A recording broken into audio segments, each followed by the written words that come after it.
Macam belajar. Tak nak pergi mandi. Naklah, Kak. Orang kata tak nak. Tak nak lah. Pakai je tahun lepas punya. Alah, Ros. Alah, Kak. Biarlah dia Dah orang seronok dulu. lah tak ada baju baru. Nanti boleh buat juadah berbuka.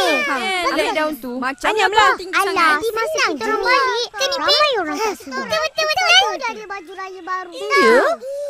Tak payahlah nak ikut orang. Ni daun apa? Daun kelapa. Cila Kak ni. Jom lah Ipin kita minta macam mana ni Kak? Kita dapat duit. Bukan yang tu. Itu ada lidi lagi lah. Ambil yang ni. Apa bapak kau buat tu? Apalah kau Ipin? Tu pun tak tahu. Macam tu. Memang tak tahu. Apa? Macam tu. Hari ni tak ada baju baru ke? Ada. Dah, jom balik. Nak warna apa? Tak payah nak warna merah dulu. Balik dulu. Itu warna perempuan lah. Ya Kak. Kan Kak suka pakai warna tu. Ya lah. Tapi nak warna kuning Kak. Tak boleh. Kak dia dapat Sabra. Ada. Sikit je. Ya ke Kak? Abang tu ada bagi. Nanti opah beli. Abang mana? Seorang. Alah Kak. Kita nak macam tak tahu. Bila sampai masanya, Alah. Pandai-pandai je. ayah zakat. Haji. Ada bagi Kak Raya pada cikgu. Opa nak zakat. Ada. Baru. Mana Opah manjakanlah dia orang tu. Bagus. Upin dengan Ipin bayarkan. Betul. Bagi jatuh tu duit ni Mak. Itu salah. Kau nak pergi mana? Kau budak-budak mana tahu.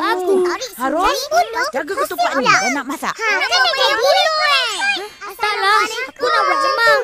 Kan bapak aku jual lemak raya. Ya ke? Jangan jadi macam ni. Orang yang betul-betul bahaya. Mari kita pergi rumah dia cepat. Ke macam ni? Oh, Tahu. betul-betul. Aku pun nak raya juga. Kau kan tak puasa. Assalamualaikum. Macam ni. Betul-betul. Tu. Kan aku Apa yang betul? Waalaikumsalam. Kan salah dia tu. sering cakap. Betul-betul. Salah. Bagus. Boleh ke satu hari je puasa?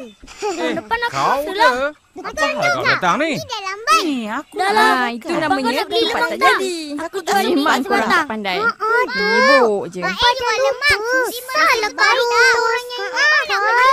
Oh, bagus lah tu.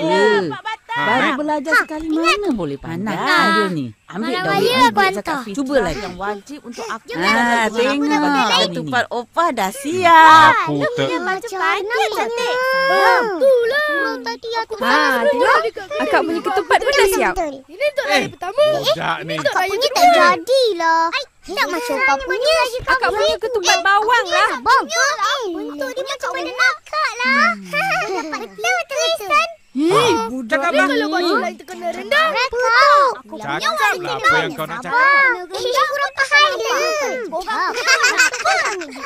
Sekarang tak boleh jawab. Ni nak apa? Biar dia nak ketupat ni. Lepas ni kita isilah dengan beras. Aku terima Lepas tu zakat ni. rebus. Jadilah ketupat. Nah, ini resipnya. Betul-betul. Makan aje lah yang kau tahu. Kalau tak tahu makan, matilah kau. Dah. Aku nak balik dulu. Jangan kau nak mengusik Kak Ros. Cepat buat. Ikut opah ni. Apa malam ni? Jomlah kita InsyaAllah. Orang Cina macam mana nak masak beras ni? Dah penuh. Yang kau sumbat dengan tangan kau tu buat apa? Buka balik. Apalah. Mesti pun nak kena balikkan nyopai. Bye, Mimi. Lagi Kecilnya. Mana cukup orang nak makan? tak apalah. Tu betul-betul. Yoga yang makan. Kau ni menghabiskan beras je. Kau buat balik betul-betul. Tak nak buat lah. Tak je. Betul-betul betul. Apa tak ajar Betul lah. Orang malas belajar. Gas putus asa. Boleh belah. Mengapa? Asal jangan pula kau ni. Mari kita balik. Apa tu boleh? Dalam bulan Ramadan, kita yang hidup senang, cukup makan, cukup pakai. Nanti kena Wajib kenapa ni?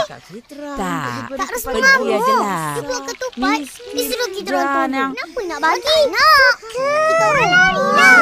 Supaya mereka ada makanan di pagi raya. Jadi semua orang gembira lah. Ini akak jahitkan. Khas untuk adik-adik akak yang rajin berpuasa. Suka? Dua singgit.